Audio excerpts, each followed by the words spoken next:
Srikalahasti area hospital సమీపంలో స్వచ్ఛ భారత్లో భాగంగా హాస్పిటల్కు వచ్చు రోగులు, వారి సహాయకులు మరియు ఆ మార్గం గుండా వెళ్ళు పాదచారుకులకు, వాహన చోదకులకు మరుగుదొడ్ల సౌకర్యం కల్పించగలరు.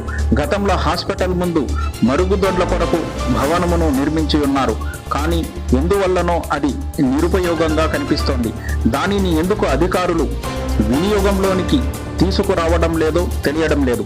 సదరు రోడ్డు మార్గంలో మరుగుదొడ్ల సౌకర్యం లేకపోవడం వలన ఈ మార్గంలో ఉన్న రోడ్డుకు ఇరువైపులా అనేక మంది బహిరంగ మల మూత్ర విసర్జన చేస్తూ పర్యావరణాన్ని, పరిసర ప్రాంతాలను దుర్గంధంగా తయారు చేస్తున్నారు.